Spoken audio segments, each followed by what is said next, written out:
People don't love or hate realism, but how it's used to support story satisfaction, character growth, spectacles, and scenario is usually going to be what determines if it was used well and if people actually like it. Hi, I'm JJ Bartel, author, botanist, historian, and gamer, and in my next novel that I'm writing, I have to tread the realism line very carefully. So, I'm writing my own work 3 times speed so that you know that I practice what I preach on the side, and also don't mind the magic books. One just got done with an emo phase, and it's going through a gritty moment. Poor Green. They might throw up some doodles or phrases while we're talking, so you can just ignore that as we go on. Anyways, while you're behind me on this chair, let's go on. So many people like me will try to put in a lot of effort talking about how to write better, and for many, better means actually writing more realistically. So, just that realism edge. We've been taken out of stories because characters do stupid things. They regressed on their character arc for no real reason. The relative power scaling became nonsense. A trope was done so stupidly due to bad writing that it just takes us out, The wrong kind of bullet went into the wrong kind of gun. Ancient Mesopotamia people eating chocolate when they would have no access to it. So many other things.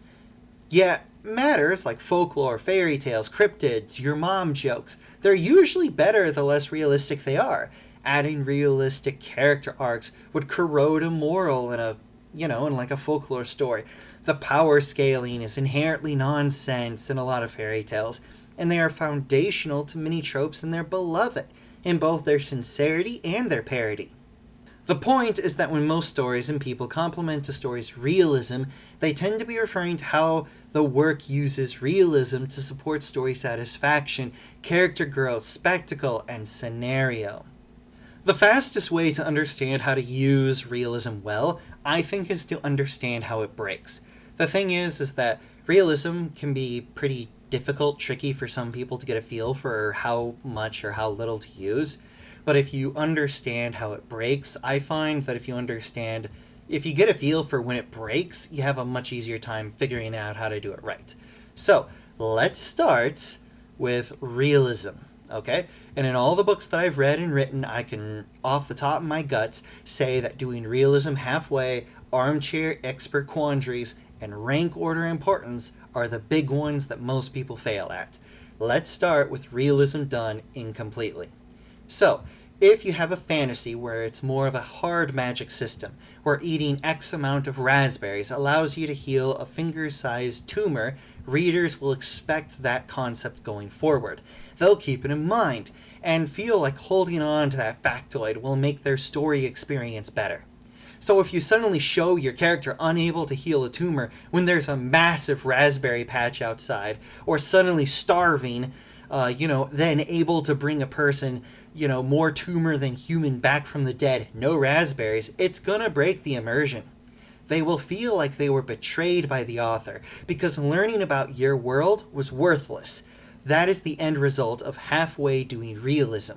When the horror monster is distracted by random noise, letting the MC continue the plot, or a smart sci-fi character has no backups of the computer drive, it shows you're being selectively realistic and makes people not want to invest in a world where you're going to betray their choice to learn and understand it. That is realism done incompletely. The armchair experts is not something for-profit writers can ignore. Now, hobby writers don't have to worry about this. Just write whatever the heck you love.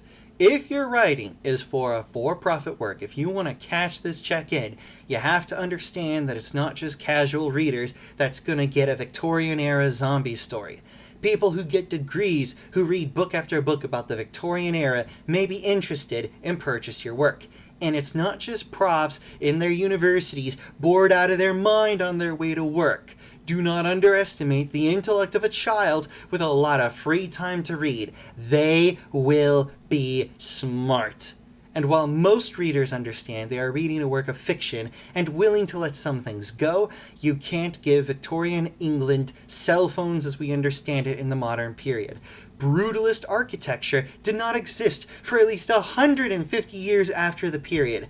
These things are quirks we put onto the era, and they can work for the vibes, but if you're relying on a realistic Victorian era as a part of the selling quality of your book, they will put hard limits that readers will be willing to reject your book for.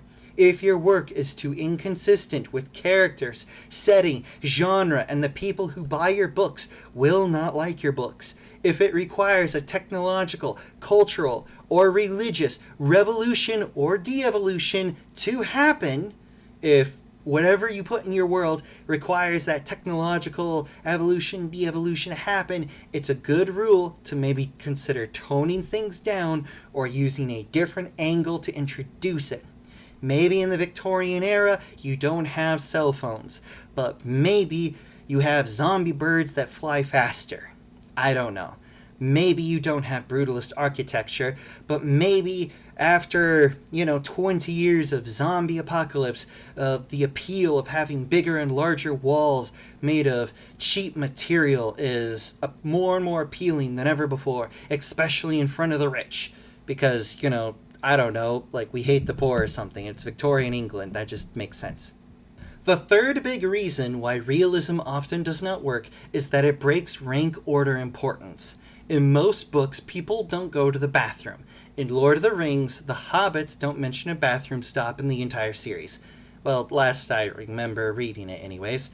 It would be more realistic to add bathroom breaks and conversations, awkward pauses in dialogue, very difficult to parse accents, random character death, all in the name of realism.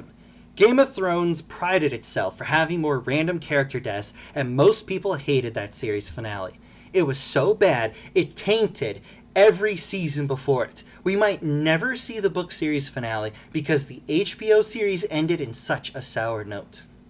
When having a consistent world allows for foreshadowing and payoff in the climax, when realism adds depth and color to a character overcoming their character flaws, when the environment of a Chinese restaurant is used well to make a more interesting fight scene, when swamps are allowed to be dangerous to people who don't understand them, and a possible ally to those who do. Wow, I kind of said that weird. Swamps, they can be enemies to those who don't understand and an ally to those that do. Well, anyways, on that sense of it all, your realism is aiding the core of your story. Stories are based on characters, settings, on things changing, sacrificing character dynamics, interesting spectacles. For the sake of realism is usually a step away from your success. Double check and make sure that your realism is adding, not taking away from the appeal of why people are reading your story. For those of you who might be wondering about how, this all doesn't sound quite right, or you're kind of disagreeing with me or on the fence, I'm going to use one big final proof, and I'm going to call it your real life is in some sense proof that what I'm talking about is fundamentally true. Because when you're making stupid mistakes, when you make stupid mistakes that you feel bad and foolish for doing, when someone cuts you off in traffic, or a teacher or employer is unfairly harsh and it just feels unfair, it's unsatisfying to you. Taxes, 1 year you're under, next year you're over, why can't the government make up its stupid mind?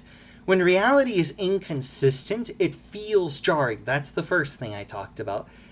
Now, have you ever heard someone talk about something and you could tell they had no idea what the hell they were saying? Maybe some of you feel like that about me right now, even though I did double check and I'm using my gut, but hey, those things happen. Have you ever had to teach someone a game mechanic, a new word in a foreign language, have you ever had to do that where you were an expert and you had to work with somebody who was trying to use your expertise or trying to use something that you knew better and they were screwing it up?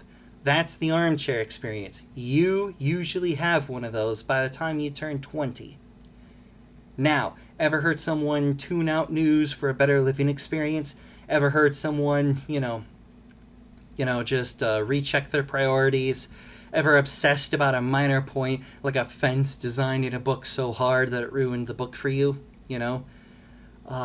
This is the kind of thing that happens when the priorities that you are living in are not ordered right. Your life starts to get worse because the things that matter the most are not the things you're engaging with. Now, in my book that I'm writing, I'm trying to use a certain aspect of realism to make a more fantastic story. Now, the average level of power for this work is actually quite low in the first book anyways. This allows certain things like crafting a new type of arrow or learning how to move your feet actually make someone more meaningfully stronger. But if I did something like that in, say, Superman or Green Arrow, it'd just be boring. But I'm doing it in a low enough power setting where that's actually cool. And I use a lot of plants, and I got a master's in plant science. I also do research on bows, arrows, and shooting culture from around the world. I have a history degree too and self-defense experience. In my world, we're including rations, food, even the monsters as part of the realism. The birds are not generally continental destroying falcons, shall we say. Think our actual birds, but cranked to 20. Many more wings or legs, magic power, shooting feather, beaks capable of biting through metal. My actual study of real-world birds is helping me make better monsters. And once you know what makes normal birds legit menaces to society, you can really crank it up. And I take care to make sure that every chapter introduces enough new material that it's worth reading, but at a slow enough pace that both the characters and the reader can digest the implications. With monsters, give too little and it disorients the reader. Give too much and it's boring to the reader. I'm writing fantasy, not horror. I gotta balance that. Also, it makes for some excellent foreshadowing and allows for characters in the story to react to each other, growing stronger. It's realism that caters to the story, makes it better, helps smoothing out the pacing. People don't love or hate realism. It's much more closer to, it's not that people don't love or hate realism.